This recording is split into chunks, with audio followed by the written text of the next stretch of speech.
Good evening, and welcome to our in-depth royal coverage.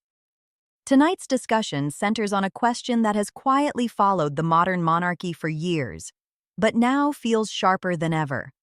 What happens when personal loyalty collides with institutional responsibility?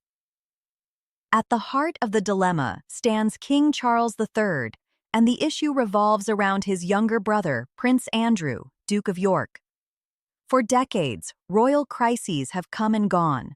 Some faded quickly, others reshaped public perception. But few have tested the balance between family and duty quite like this one. Tonight, we examine the history, the consequences, and the difficult decisions facing the monarch.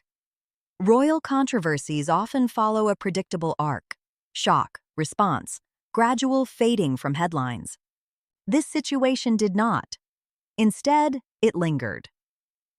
Every few months, the topic resurfaced in public debate, interviews, legal discussions, and commentary. The reason was simple. The issue was not only about one individual, it touched the reputation of the institution itself. The monarchy depends heavily on public confidence. Unlike political offices, it holds power through continuity, symbolism, and trust. And trust, once shaken, is slow to repair. When Charles became king, he inherited more than the throne. He inherited unresolved problems. Observers widely expected a slimmed-down monarchy, a concept discussed for years. A smaller working royal team focused on duty rather than status. But implementing that idea required difficult choices.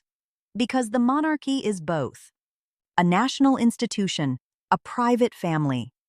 Most of the time, those identities coexist peacefully. In moments of controversy, they collide. Royal scandals in the past often involved behavior considered embarrassing or inappropriate. They were reputational storms. This one was structural. The questions were no longer only about personal conduct. They became about standards.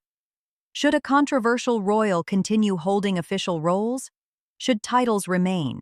Should public funding continue? Should residence arrangements change? These are not symbolic decisions.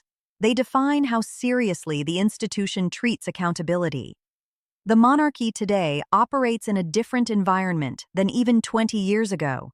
The public now expects transparency, responsibility, consequences. Silence, once a strategy, can now appear like avoidance. And so the king faced a delicate calculation: protect the family, or protect the institution. Over recent years, several changes gradually redefined Prince Andrew's role. Withdrawal from public duties, removal from military patronages, reduction of ceremonial appearances. These actions were significant, yet intentionally measured. They signaled distance without open conflict. Royal historians note, the palace rarely moves abruptly. It moves in stages. Each stage allows the public to adjust while preserving dignity. One issue drawing attention has been housing arrangements, not because of property alone, but because residences symbolize rank. Where a royal lives reflects their place within the working structure. Discussions surrounding residences therefore became symbolic of a broader question. Is Prince Andrew a private individual, or still a working royal in practice? That distinction matters greatly for public perception. Inside any family, loyalty matters. Inside a royal family, loyalty becomes complicated. Charles is not only a monarch, he is an older brother. Personal relationships cannot be erased by constitutional duty. Yet the crown operates on continuity beyond individuals. Each decision sets precedent for future reigns. If standards appear flexible for one member, they appear flexible for all. That is why this situation carries institutional weight. Other senior figures, including Prince William, Prince of Wales, represent the monarchy's future. For the next generation to maintain credibility, the rules must appear consistent. Observers believe this reality shapes decision-making.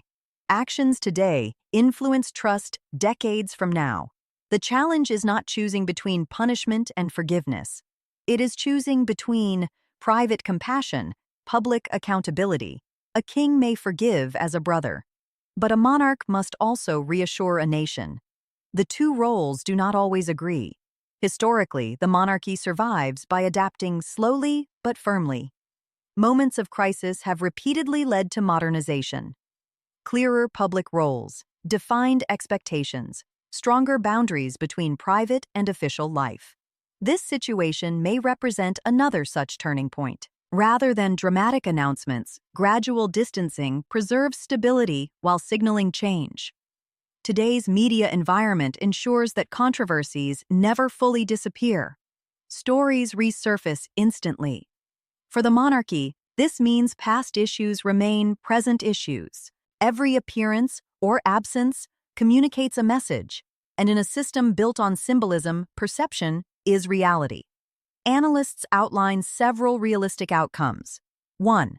Continued private status. Prince Andrew remains a non-working royal permanently, appearing only in family settings. 2. Complete institutional separation. Further distancing removes remaining public associations. 3. Quiet status quo. No dramatic moves, but no return to public roles either. The chosen path will shape public interpretation of royal accountability.